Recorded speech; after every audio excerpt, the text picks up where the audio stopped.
What's up, everybody? Welcome to the Ted Jones World Podcast, as we have Parker Cohen here as our lovely guest this week, smoking down the vape. Parker, what the hell is up, bro? Oh, what's good, baby? We're thriving. I'm like running on one brain cell right now, but we're living. So where are you coming from exactly right now?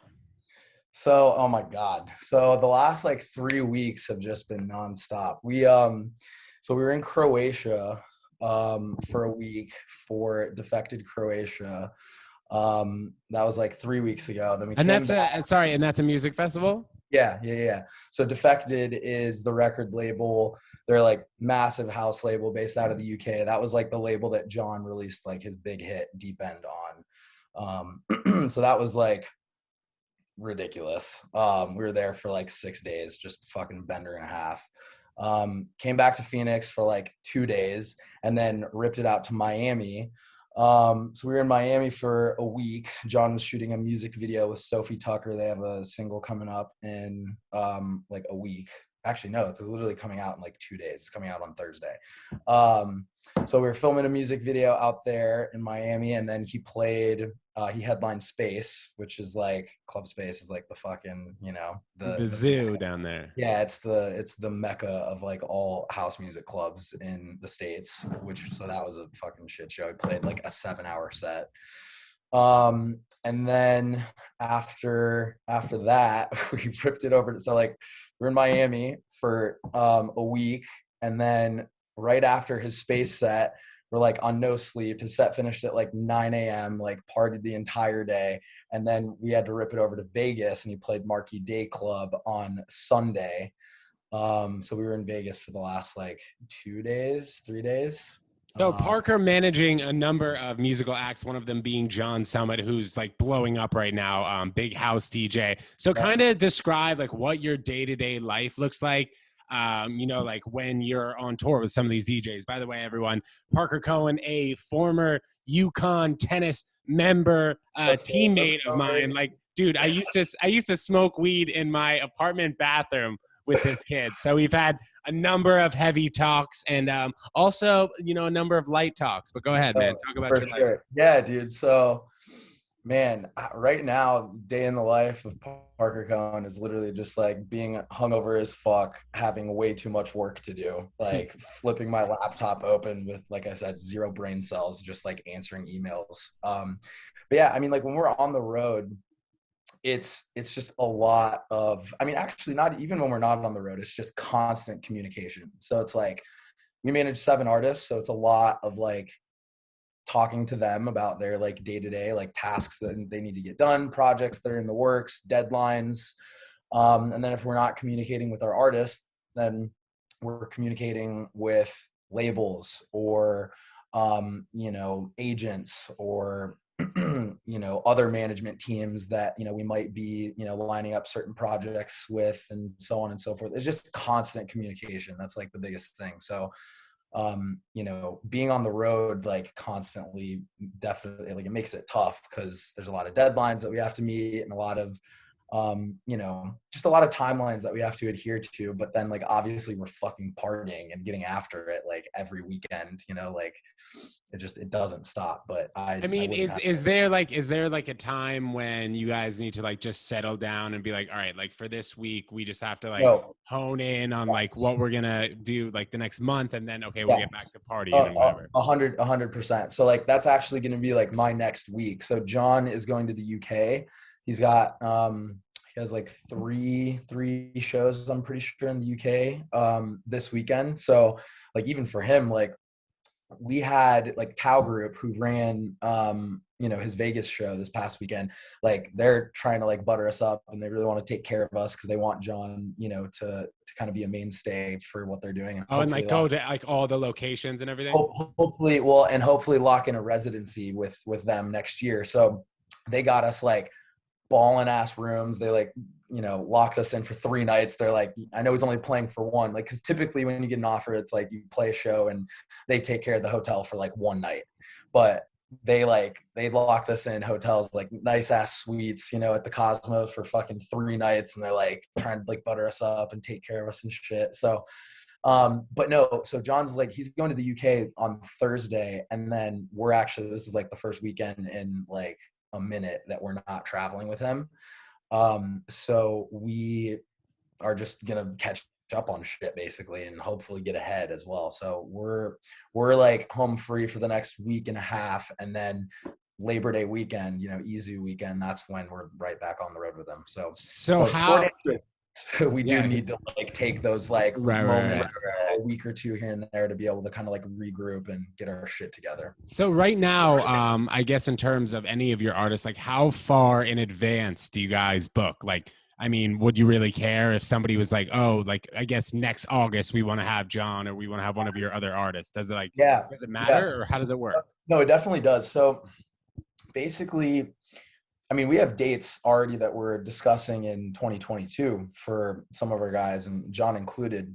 The one thing that we need to like balance though with that, which we've already kind of run into this issue a couple times this year, is like, John's growth has been insane over the last year. So when we accept an offer for a show that's like 3, 4, 5 months down the line, the problem is like by the time that show comes around, he might be even bigger than he was when we accepted it. So the billing order, for example, like his time slot, it might suck in comparison to like where he's at in that current moment because we booked it 5 months ago. So they're going based off of all of his accolades and everything and where he's at, at the time. But then he might come out with like 3 hits in the meantime.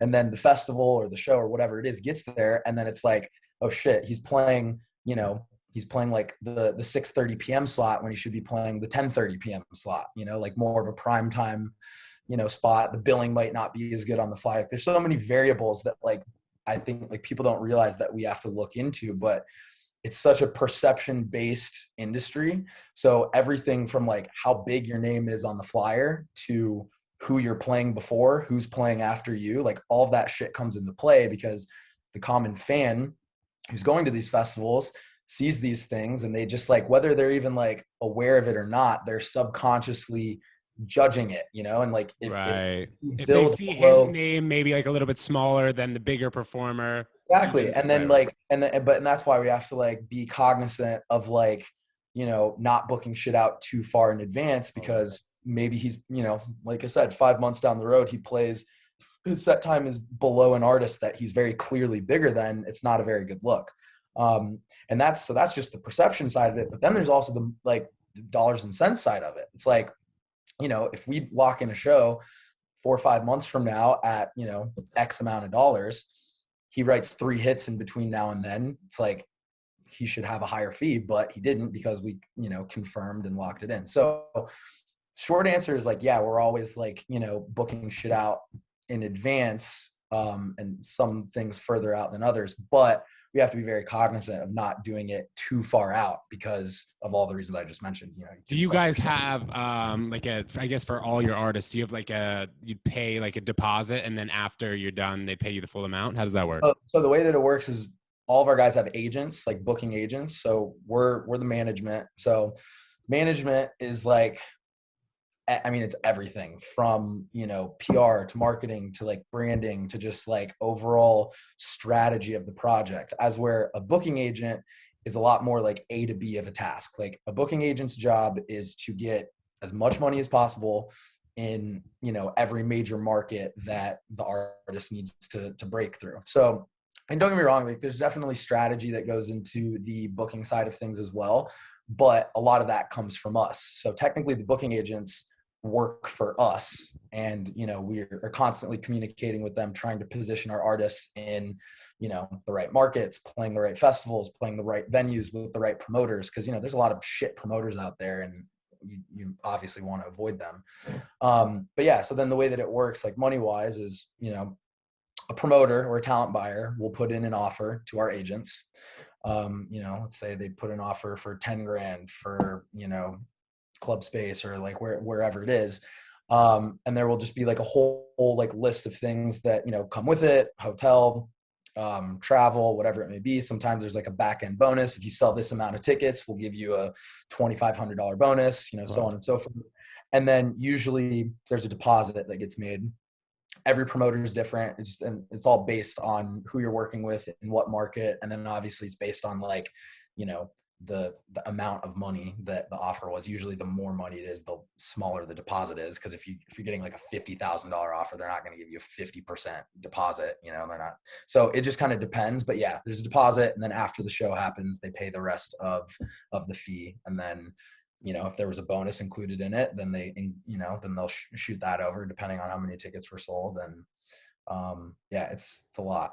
So in working with, you know, like tons of promoters, you know, I used to be a nightclub promoter back in the day in New York City.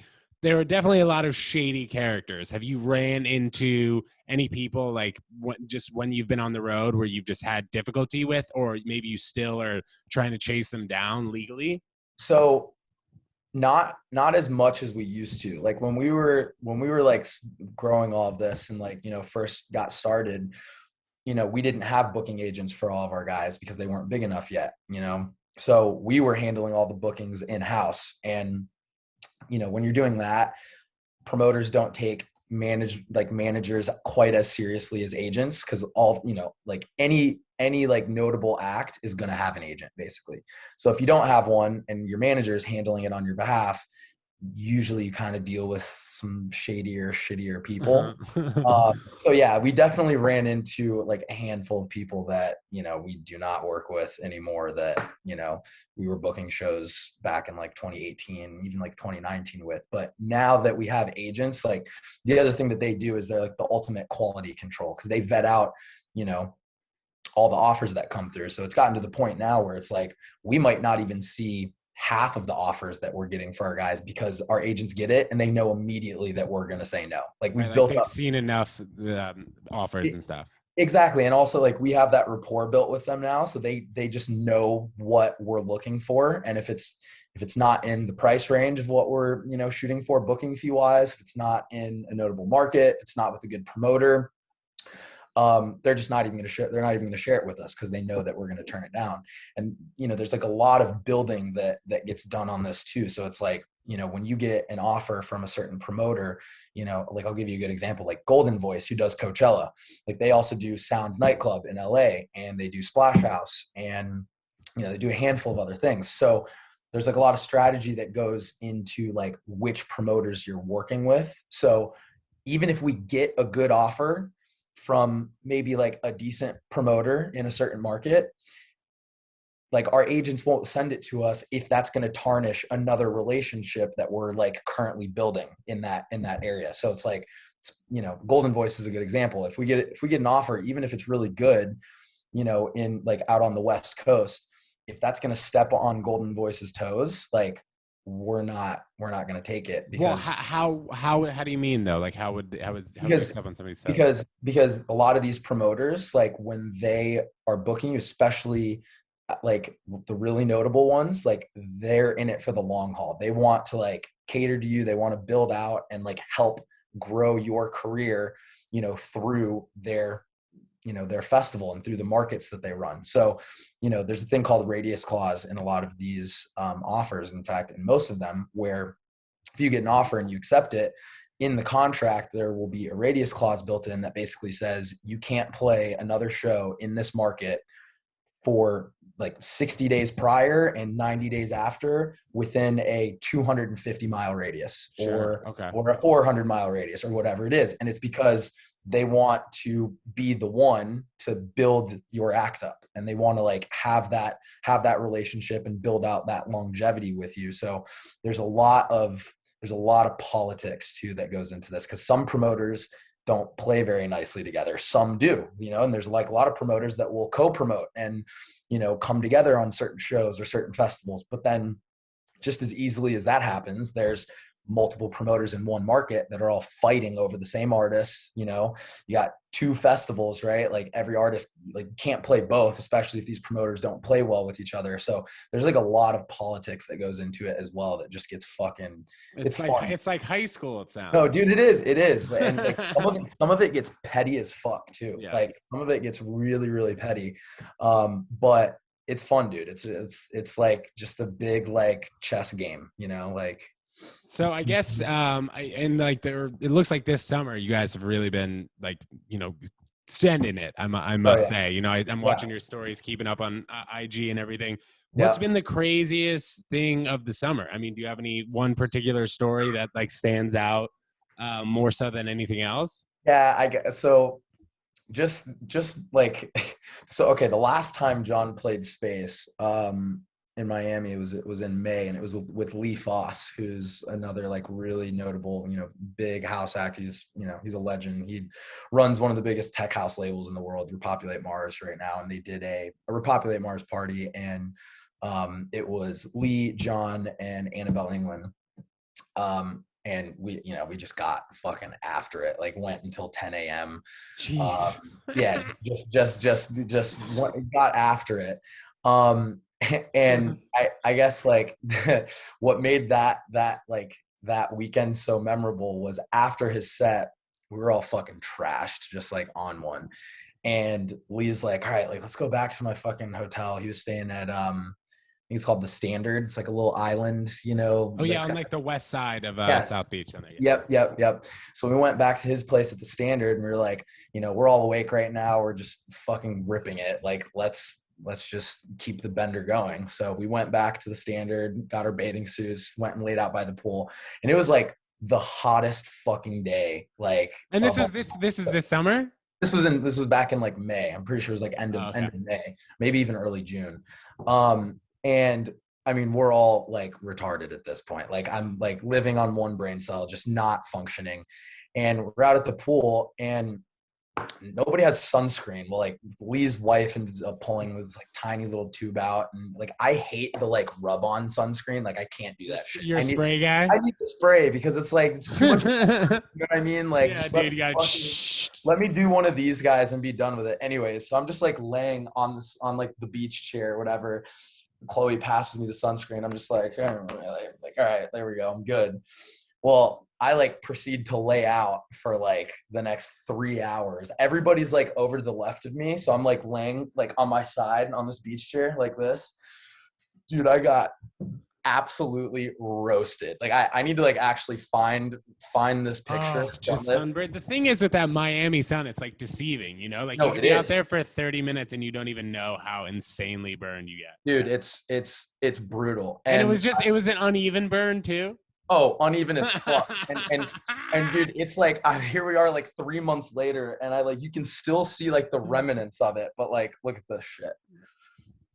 Oh, guys, yeah. Ted Jones World YouTube channel. That is a gnarly burn, dude. So bad, dude. I couldn't sleep. I couldn't sleep. Like I'm literally like, because like, right when I get comfortable, I'm like finally asleep. As soon as I move an inch, like fucking needles like everywhere. So yeah, I mean that was just like one of the more notable ones, and I got shit for it for the next like 3 months because like of course, I'm like putting it on my social media, and John, we're like partying literally until like we didn't sleep for like 3 days. Like it was ridiculous. But we're like just like in John's hotel room. There's like 10 people there. We're all like fucking on shrooms and drunk as fuck, and like being absolute creatures.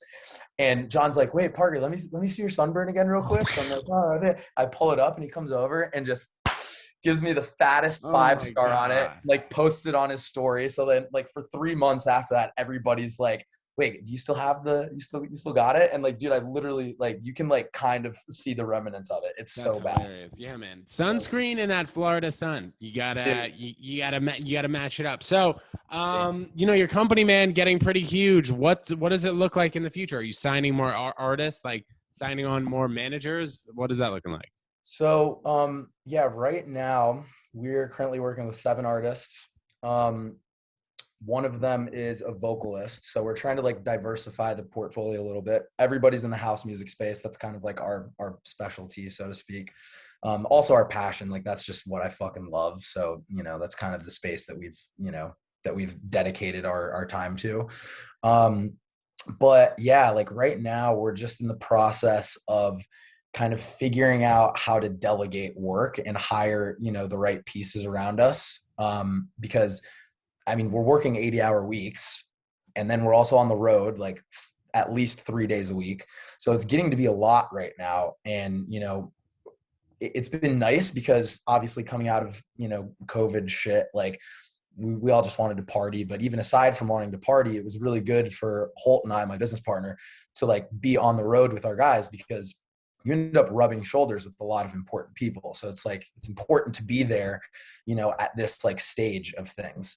But that said, we're also getting to the point where like our guys need tour managers and we need to get work done.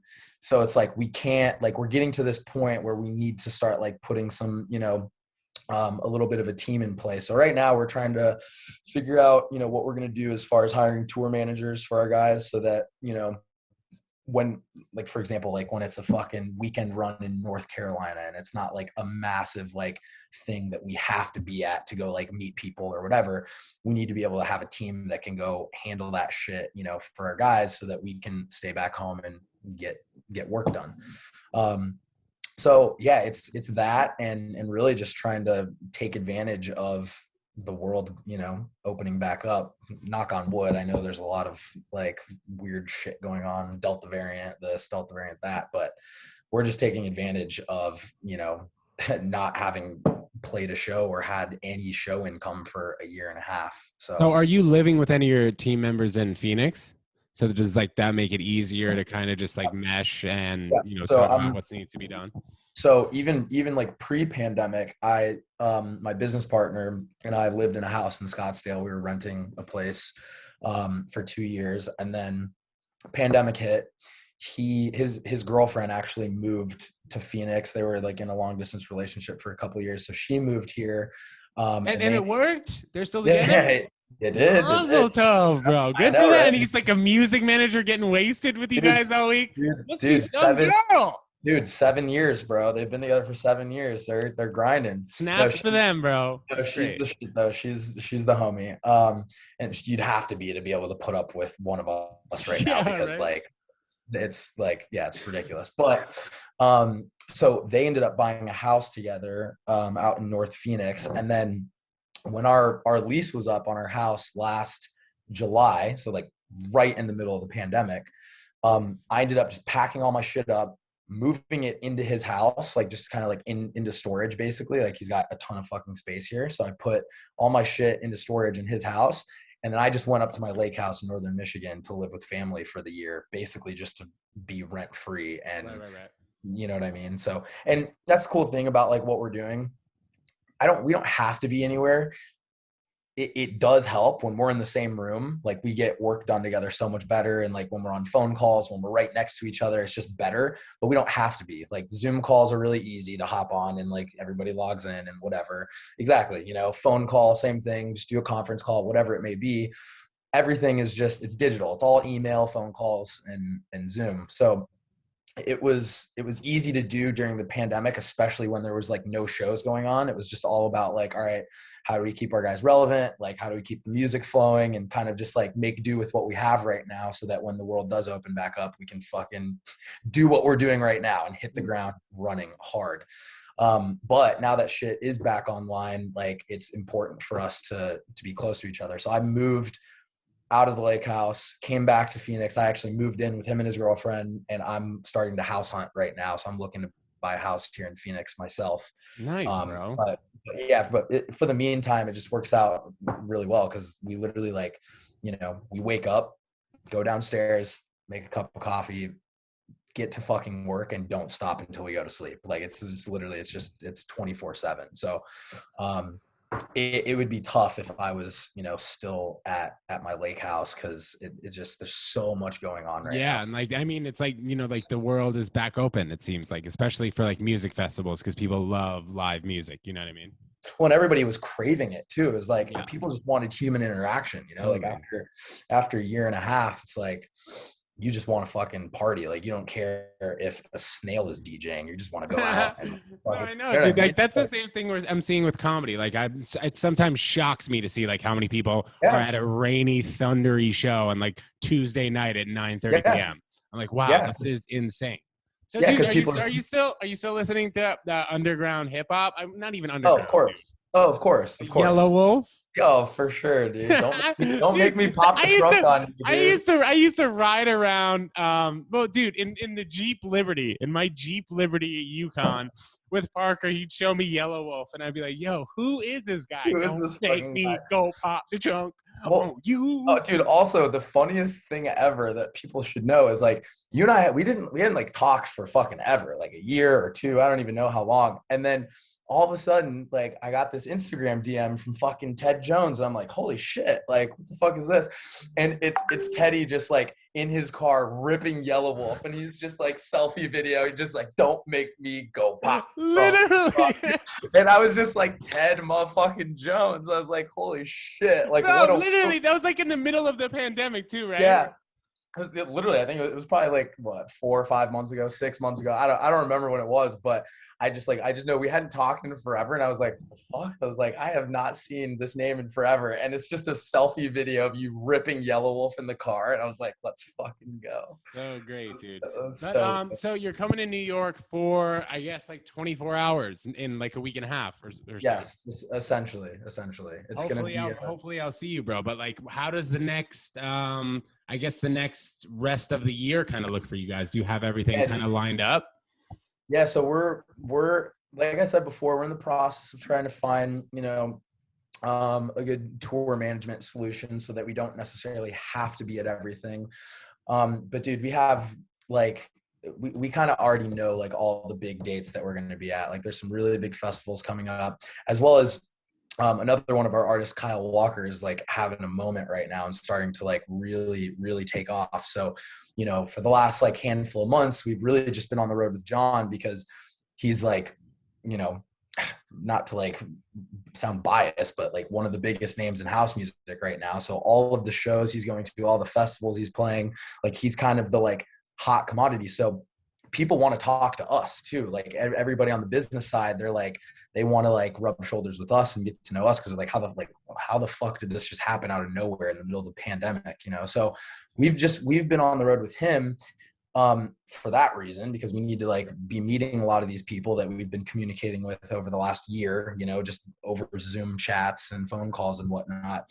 But the other like, very sneaky like benefit to that is it has a trickle down effect for the rest of our artists too, because as soon as like people realize like, oh, like Kyle Walker's rep by the same team as John Summit, or like, oh, Freakon, like he's with Parker and Holt, like Metatone guys. Exactly. All of a sudden, like, labels are more willing to like work with us on certain things and sure. maybe, mend a little bit. And so there's been a lot of benefit, not only to John and his project and like, just even like, Holt and I as managers, but also for the rest of the roster. It's opened up a lot of opportunities and a lot of doors for everybody else because they're just like, yo, like these guys clearly know what the fuck they're doing. Like, let's not miss the wave for the next artist that they're about to pop, basically. Right. Damn, dude. So Parker, I want to ask you, I see all the time in your story, dude, what the shit is this, dude? What with the sunglasses upside down? What is it, dude? It's basically, dude. So that's the thing. We just like, John and I, like when we're out, when we're out and we're like partying and shit, like we just like naturally create all these stupid little bits basically that just like take off on social media and people think is fucking hilarious. And I didn't even like come up with that. Like neither one of us did. Like we just like randomly were out and like some dude was like fucked up in the crowd and had his sunglasses upside down. We're like, haha, fuck, so we did it too. And then all of a sudden it just kind of became like a tell me you're fucked up without telling me you're fucked up type thing. You know what I mean? Probably so the best, like, you wearing sunglasses upside down in the club. Yeah, exactly. So then you're like, he's like halfway through his set, like we're all in the fucking pocket and like the sunglasses come upside down. And then like you start seeing like everybody in the crowd starts doing it too. And they start like pointing at you. They're like, fuck yeah. And it's like, John puts like it's getting to the point where he puts like one or two of these like little things in his story and then like everybody fucking eats it up. You know what I mean? So like people start doing it and tagging like him or even me, dude. It's like, it's weird as shit. Like I'm like getting DMs all the time from just random strangers and like random people just like have their sunglasses upside down, like saying our little taglines. Are you single right now, dude? Oh yeah. Oh yeah. Oh, wow. What a beautiful time to be single. You're what are you, 27? Yeah. Dude, what a beautiful time traveling No, the world and dude, traveling no, Europe, everywhere. So, like, dude, it's what's a place you haven't been yet that you guys are going to be going to that you're pumped about if you have one um scheduled out? yeah, I'm trying to think that I haven't been yet. An Australia So situation, maybe? no, so that like Australia's in the works. They're dealing, they got all Yeah, their whole dude, they had fucking one thing. COVID It's case and just shut it down. everything. Yeah, it's crazy. It's crazy.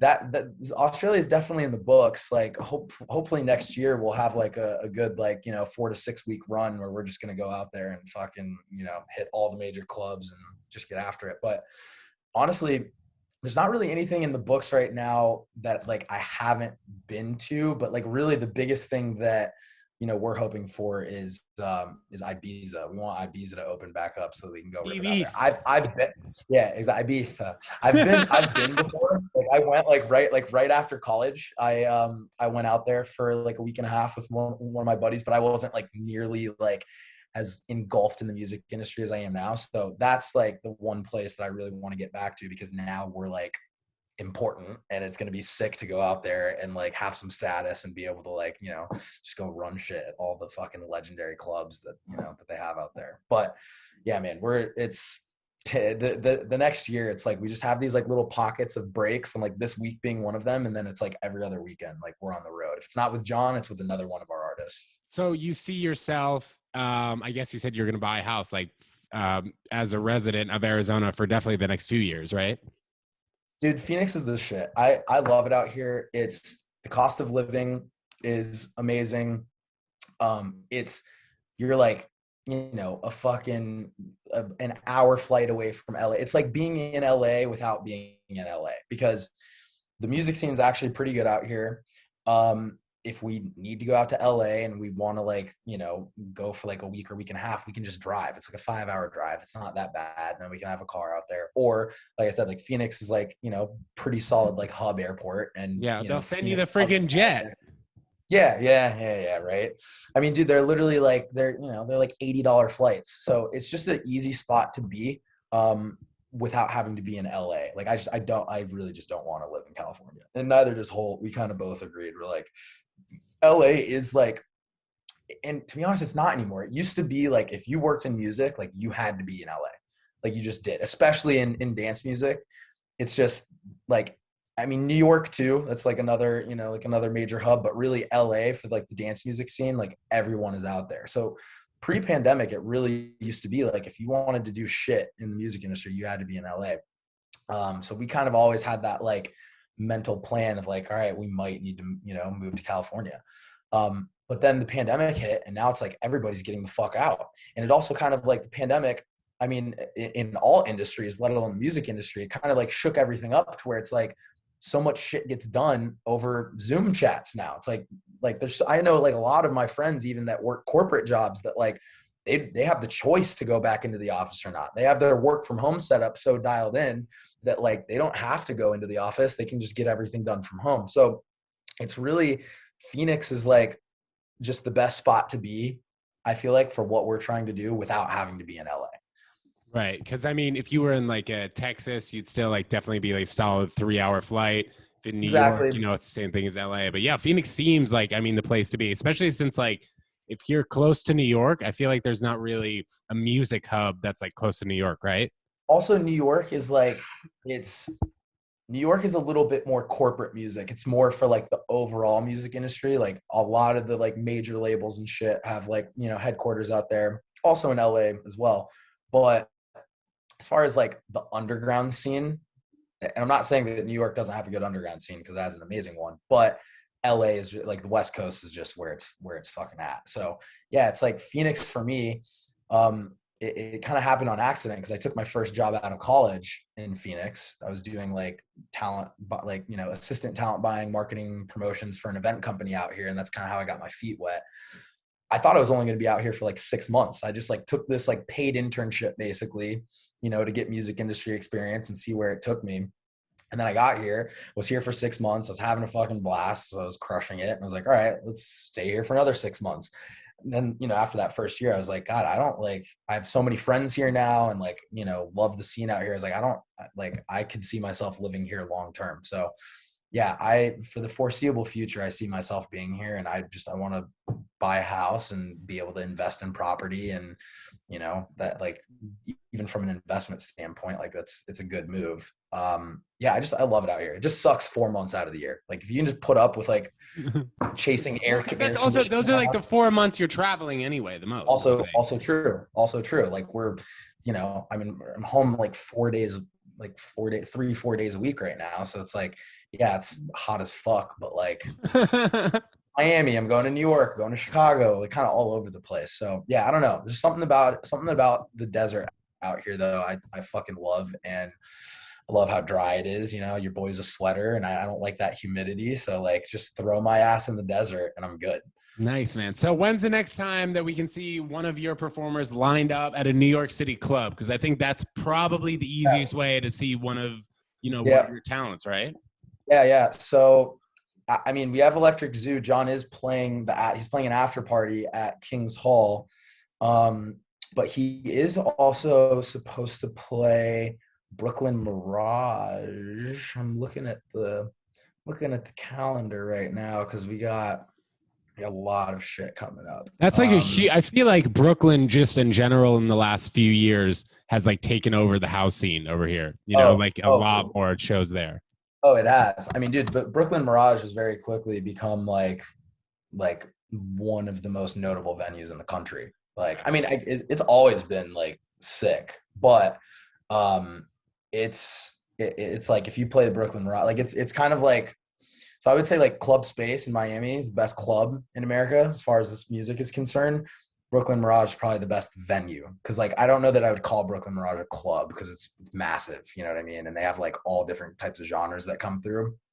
As where Club Space, it's literally in the name, it is a fucking club. So, Space. So yeah. So yeah, we've got a lot of dates that are being juggled right now. But yeah, really the biggest one is he's doing this King's Hall after party after EZU, and it's gonna go the fuck off. It's gonna sell out. Parker, man, thank you so much for coming on. Why don't you shout out your Instagram name, how we can find you, and keep posted with you, bro. Yeah, dude, 100%. At J Parker Cohen on Instagram. Same on Twitter. If you want to see me act a fucking fool, go follow me and watch my Instagram story because you'll catch me at your nearest club with my shades upside down, looking with a massive sunburn on the side. Parker, dude, it's been amazing catching up with you, dude. And we really have to chill in person soon, man. Sunglasses or not. I've always had a great time chilling with you, man. And until our freaking worlds collide, bro. Dude, 100%. Appreciate you for having me on, bro. I'll see you soon.